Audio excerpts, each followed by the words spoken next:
West Bloomfield Educational Foundation, who has a number of different events coming up, including, of course, their famous casino night that will happen in February of 2025. But before we get to that, got to put your smarts to the test on Trivia Night as another one of their fundraisers supporting many enrichment programs and more going into our classrooms each and every day. We have a trio of individuals joining us from the West Bloomfield Education Foundation on today's edition of the Splash Live. Kelly Petrosella, Courtney Marshall, and the new chairperson of the West Bloomfield Educational Foundation, Juliet Joswick. Thank you all for being with us today.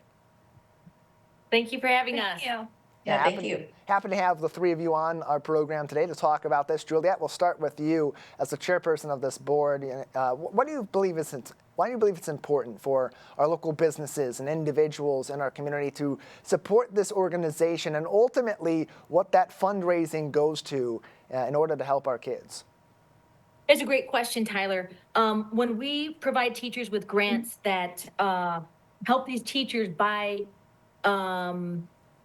learning tools, really hands-on learning, like 3D printers, different books that help with social emotional learning. Having these hands-on, kind of out-of-the-box learning tools helps our kids retain the information so that they can become contributors to the community. And I think it's really, really important for our kids to learn and keep this information for a lifetime, because guess what? When we have great schools, we attract more families to West Bloomfield. And when we have more families, then we have a better economy, and then we have higher home values. We have a larger tax base. So truly, when we have better schools, it helps our community in all those ways. A better economy, who doesn't want that?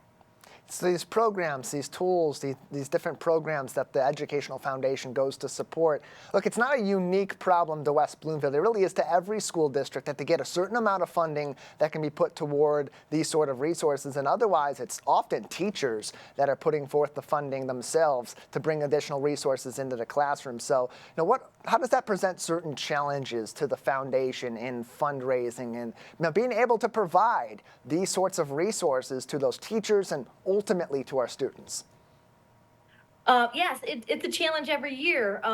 We've been going strong for about 10 years now, and what we try and do is gather about $750. That's the maximum amount of grant money that we give to a teacher, and things are expensive. But these teachers really think about what they want, and they research what tools are going to benefit our kids the most. Here's a great example of giving back to the community and also providing a really, really important learning tool. They purchased a defibrillator and are teaching our students how to actually provide life-saving tools to help a student or maybe somebody in the community. That's amazing.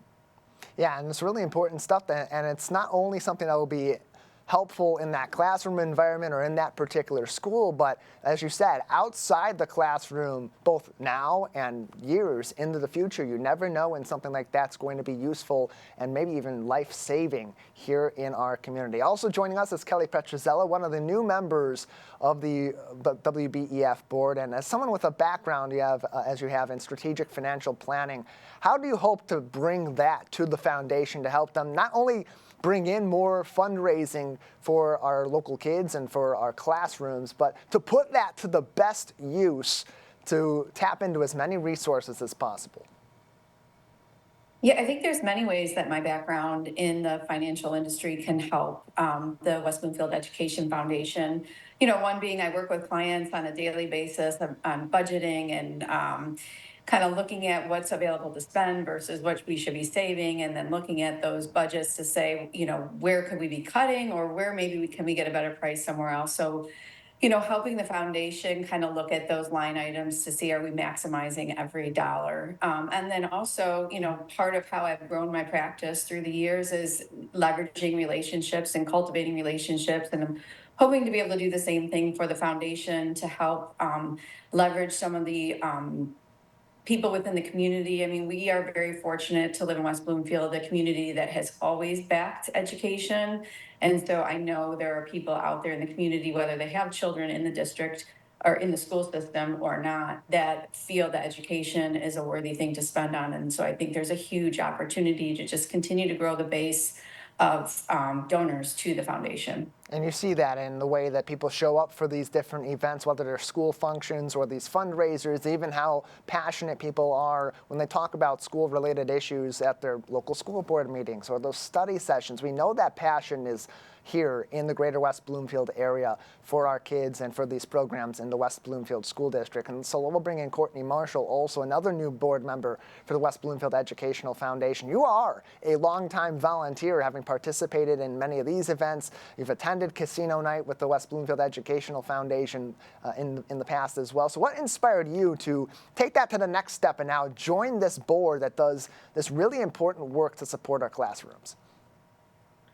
I think that what I like about the WBEF is that it is going to, the board, and we will just be able to spread, I don't know what I'm trying to say, but we can reach everyone in the district versus just one school. So that's different for me. I used to only focus on Roosevelt.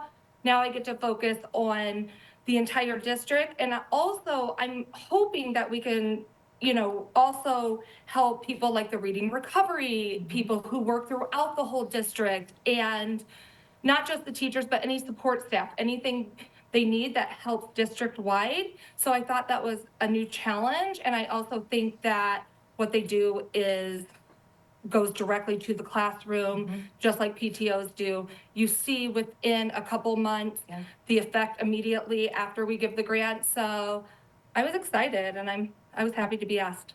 And with that PTO experience, with that volunteer experience, it gives you sort of a unique perspective too, from the outside looking in and from also from the inside as someone who's been supportive of our students and our schools in the past. How do you hope that that experience of yours in the recent past before becoming a board member will help you support this board in making those sound decisions that can really have a massive impact on our kids immediately and in the future? Well, I think that, again, it's just on a bigger level. So what we do as a PTO, we work really hard to find funding for different things. So we go to sponsors, we have parents, we have all different kinds of people volunteering and helping to get money to give these grants to our teachers. So I think that it really is the same thing. It's just we're able to expand in a bigger level. So like at Roosevelt, just the fun run would give us like $20,000, which was incredible just to give right to the grant. So what we do with the casino night is ultimately the same thing. We're just trying to gain as much money as we can to give right back to the grants and be able to reach as many teachers as possible. So $750 divided by how much we make, that's how many teachers we can give to. So the more money, the more gifts. So I think it really helps having like 5 years of experience there to just bring into the WBEF and go ahead and do the same thing, just on a bigger level. You can find more information on the West Bloomfield Educational Foundation and mark your calendars for Casino Night, February 7th, 2025, 7 p.m. to 11 p.m. They're on the website, WBEF.org. Kelly Petrozello, we'll go back to you for just a moment. You mentioned earlier on that you have, over your years, professionally built certain skills and a certain network that can also really be helpful in these sorts of efforts. How do you hope to leverage that network and your experience to also help to take that fundraising to the next level? Because I would assume that expertise makes you uniquely apt to be able to provide a sort of new element of help to this board. Yeah, I mean, we're really hoping that we can start leveraging some relationships in the alumni community. And as I mentioned previously, just generally speaking in the community, as Julia said, the board's been around for about 10 years. So just continuing to grow that and expand our reach. And so part of my business has been just getting out and meeting people, explaining to people what I do. And so now kind of turning that towards the board and just getting out, cultivating relationships, meeting people, the more we can market what the board does. I think it's an easy thing that people would love to contribute to, but now let's make sure everyone in the community knows that we're here and what we do and the wonderful grants that we've been able to provide in the past. We would love to be able to increase the number of grants or start an endowment and maybe look at more long-term strategic giving would be something the board would love to do, and we're starting the process on that. And so I'm hoping to be able to utilize my skills to help, start that process and grow it in the future. We'll go back to our 2024 WBEF chairperson, Juliet Joswick, as we have just a couple more minutes left before we'll have to move on and say goodbye for this particular segment. But Juliet, as we head into the rest of this school year, we're early on in it right now. We're getting ready for some fun events coming up. If people want to get involved, maybe not as a board member this year, but as a volunteer or in other capacities, how can they go about getting involved? What's the best way for them to help out with the WBEF? Oh, thanks, Tyler. That's a great question. You can hop on WBEF.org. You can also reach our community liaison, Andrea Frank. We actually need a ton of volunteers, and I'll tell you, we usually have volunteer work for about an hour of the event, and it's dealing blackjack, working the roulette wheel. We have a professional gaming company that comes in, sets up these beautiful tables, and folks can play poker and roulette and blackjack. And we have volunteers that say, I want to do this all night long. I want to be a dealer, because the excitement, people are winning, people are competing against their friends. And then the joy of seeing people win these really fantastic raffle baskets that our board curates, like Pistons tickets, Tigers tickets. We had an autographed bottle by Lindsey Vaughn of this gorgeous, huge magnum of champagne. We had Great Wolf Lodge tickets for the weekend. We have Shinola watches. We actually have auction items where you can bid to have VIP parking in the different school parking lots, graduation tickets so you can sit front row for your children. I mean, it is an event not just for parents too. It's for anybody who wants to have fun. It truly has a New Year's Eve atmosphere to it. I mean, people are pumped all night long. It's so much fun. It It really is. It's just a great date night out. You can bring people outside the district. Yeah. It's great, and it goes to a good cause. It's a lot of fun. Yeah, I've been to a few of those in the past for the professional side over here with Civic Center TV. It is a really fun evening and a great way to support our kids in the West Bloomfield School District. Kelly, Juliet, Courtney, thank you all so much for being with us today. Thank you so much for having us.